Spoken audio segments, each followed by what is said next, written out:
مرحبا تماشاوانین من هجام به برنامه تورنتاری لپیشبری ونه. اما وی هفته جی پولیتیک های شر تایبت بردوام بکن. کرم کن ام به هفره گفتاری بکن.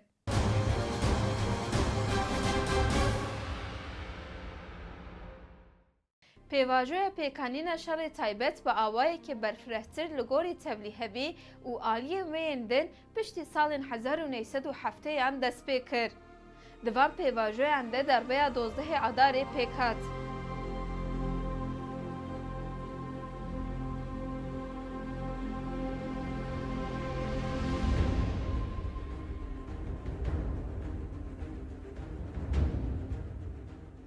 پیشنگین تفگرن شورشگر هاتنه در وکرن لکولانان گلل سروان هاتیه بردن دلی پرسین و اشکنجه انده هاتنه قتل کرن.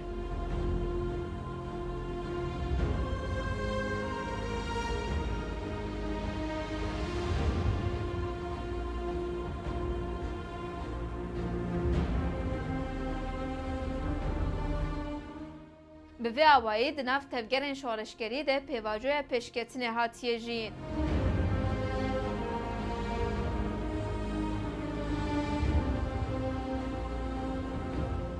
به تایبتی پشتی پیواژوین 1974 و 1975 شون و تفگرن شورشگر کتین ناف پیواژوی که جنوب و خواه کم کرنه.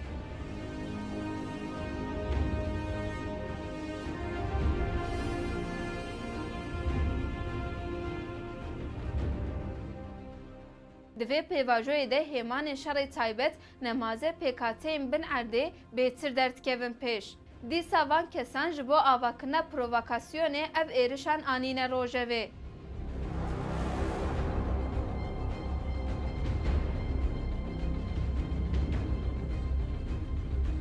نتنه ایرشین لدیجی در دورن شورشگر دموکراتیک ده همان دمیده لهمبری کسین ریزدار این تین حس کرن و تین ناس کرن جی دست به ایرش کرنه.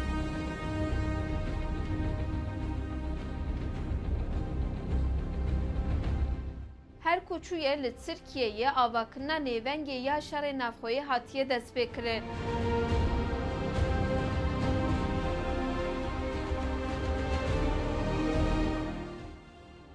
پیواژوی که کو روژه به دهان مروف دهات کشتن دست بکر. این کو اف پیواژوی پفچون کورد کن و پیش دخن بگشتی انصورن بن عرده این کنترا گریلانه. و اف تنه به ایرشن لهمبری شورشگران سینوردار نمانه.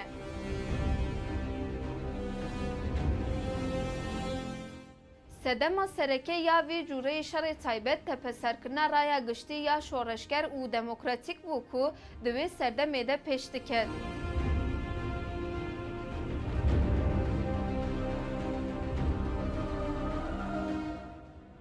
جبو آستن کناوی نیونگ یک ترور هاتی آوا کرن. به وی نیونگا ترور یا که هات آفراندن ره لترکیه جبو دربه یک لشکری شرط و مرجن پیویست هاتن آماده کرن.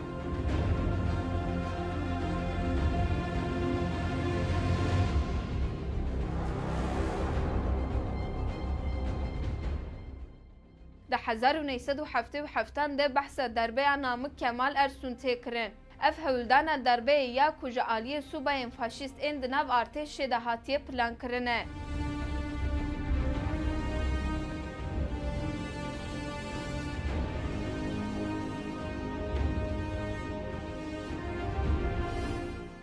درکتیه هولی عشکره بویه. جبر و یکیجی انجام ندایه. ددما پلانساز کرنا دربه سال 1977 ده هولدانا یکم آ کمپلویا لدیجی ریبری گلی کرد عبدالله اوجالان جی درکت هولی.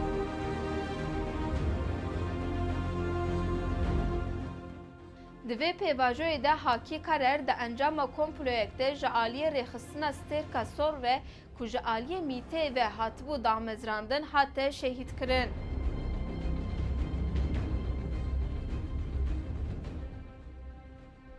دوی پیواژوی ده تفگرن شورشگر دموکراتیک پیشتکوین. اف هر کود چه دبن هیزک پوتانسیل کود سلاتا راند ترسینه.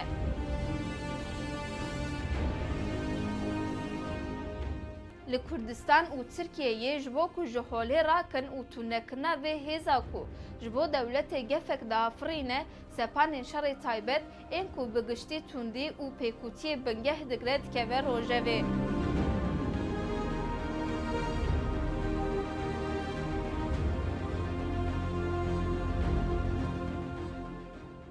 Di atmosfera alozî û kaosê de ku çêbû hewl hat dayîn ku raya giştî derbeyê wekî bûyerek neçar qebûl bike. Ji aliyekî ve nêveng bi xwe spartina tundiyê tê terorîzekirin, ji aliyê din ve jî civak di warê dêrûnî de ji bo darbeyê tê amadekirin.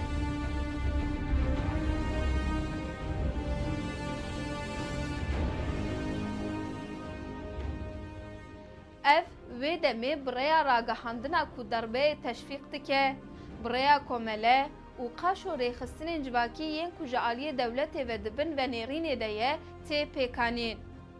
Ev tê xwestin ku birêya erkdarên perwerde ku bi unvanên cuda li zanîngehan kar dikin, bi sempozyuman li hemberî xwendevan û gel were pêk anîn.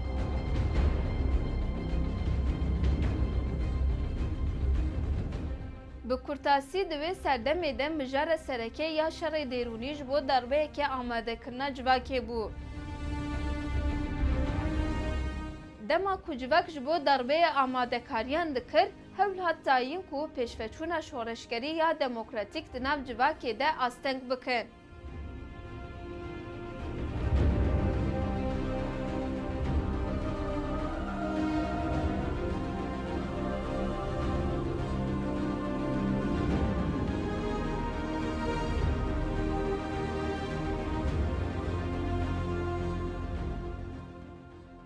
Bi vî awayî çarçoveya şerê taybet a ku di navbera salên 1907 û 1908 de li Tirkiye û Kurdistanê hate meşandin hat destnîşankirin. Di tevgera taybet ku bi awayekî stratejîk tê destgirtin de bi taybetî aliyê leşkerî û tepeserkirin tên destnîşankirin. Aktifkirina hêmanên bin erdê jî wekî rêbazek ji bo afirandina kaosê hat pêşxistin.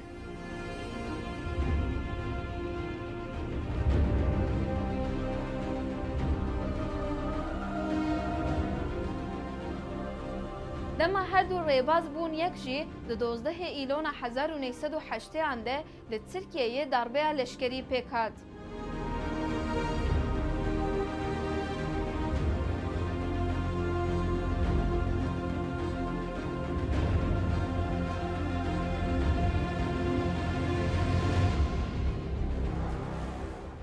Ev darbeyekê ku ji hêla hêzên şerê taybet bixwe ve di hawirdorek ku bi derbeyê şert û mercên pêwîst hatine afirandin û amadekirin de hatiye plankirin û pêkanîn.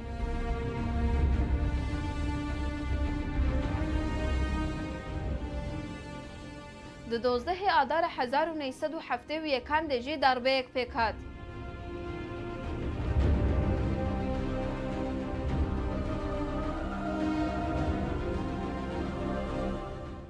Ev jî beşek ji şerê taybet bû. Lêbelê darbeya 12 Adarê nikaribû xwe ji hemû aliyan ve bisazî bike.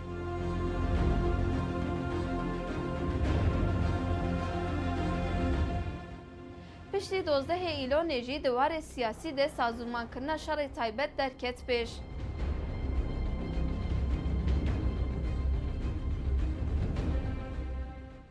Hem ji bo Tirkiyeyê û hem jî ji bo Kurdistanê sazûmankirina şerê taybet û siyasetkirina şerê taybet hemû encamên polîtikayên piştî 12 îlonê ne. Darbeya 12 îlonê li gor darbeyên berê hîn kûrtir û bi taybet hatiye bidestgirtin. Ango darbeya 12 îlonê bi giştî darbeyek şerê taybet e.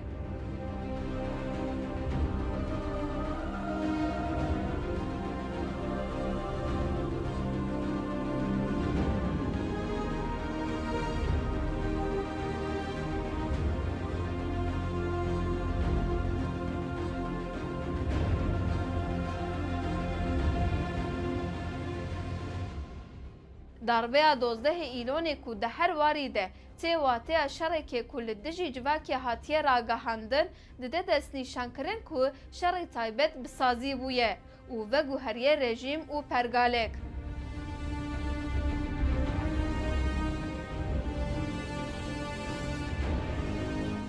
Dozdehê îlonê dawî li siyaseta sivîlanî, komele, partî û sendîkayên karker girtin.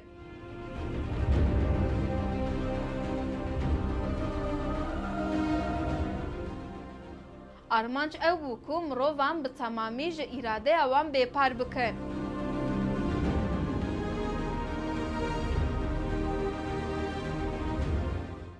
Birêya zilmê civakek kontrolkirî afirand. Bi van sepanan di nêvenga siyaseta qedexekirî de civakek bêdeng hatiye pêşxistin.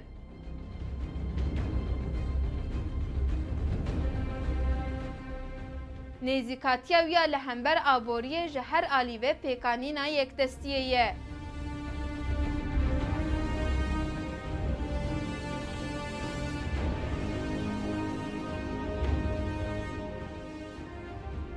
Ango ew li ser afirandina pergaleke aboriyê ku tê de komên sermayeya biçûk dê sermayeya xwe wenda bikin.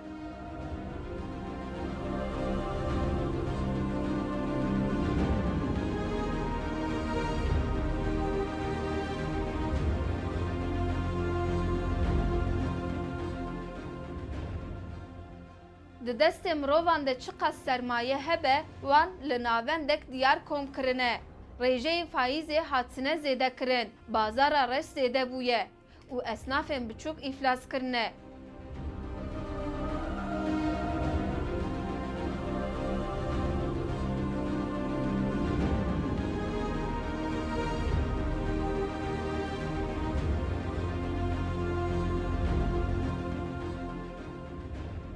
Cihên bazirganî yên ku wan li dû xwe hiştine ji hêla komên sermayeya mezin û yekdestdaran ve hatine dagirtin.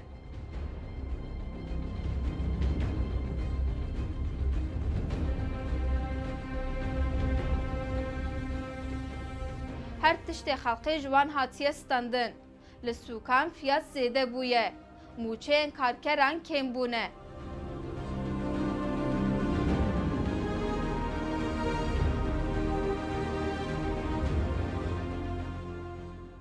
Bazara reş belave bûye û hilberîn kêm bûye.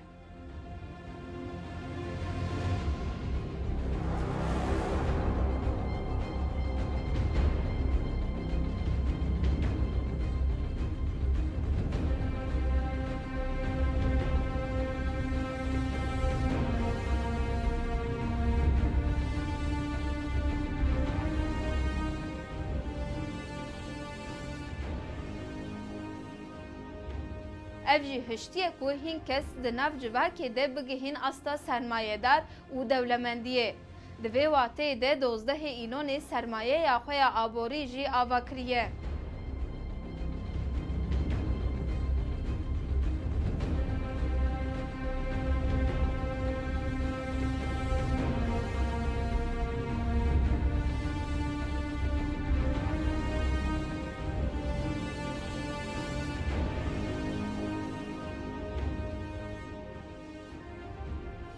Polîtikaya çandê jî li gorî vê yekê hatiye pêşxistin. Civak dibin kontrolê de hatiye girtin. Hatine bêdengkirin û feqîrkirin.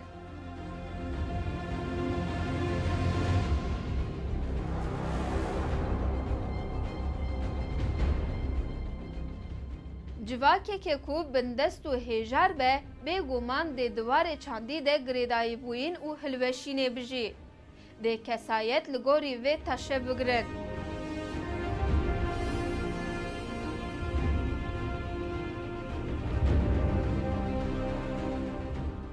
Di serdema derbeyê ya dozdehê îlonê de çi qewimî? Di civakê de li gor vê şêwaz û têkiliyên jiyanî pêşketiye.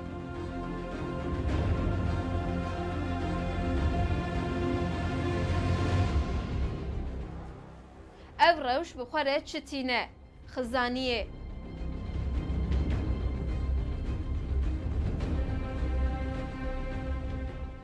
Eger kesek feqîr bibe, ew ê serî li diziyê bide. An jî ji bo ku pere qezenç bike, li riyên hêsan bigere.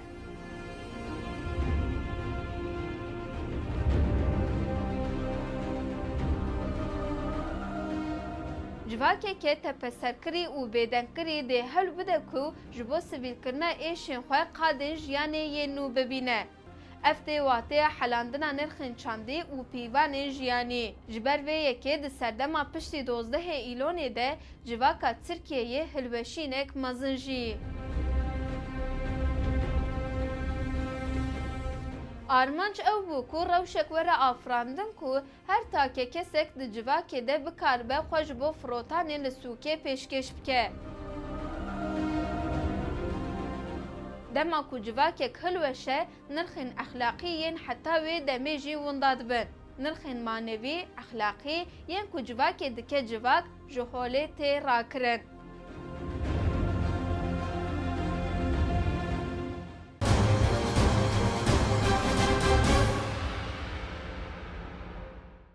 Belê temaşevanên me yên hêja em vê hefteyê jî bi berdewamiya polîtîkayên şerê taybet li pêşberî we bûn û em hatin dawiya bernameya xwe ya Torrent Tarî. Heya bernameyekê din bimînin di navxeyr û xweşiyê de.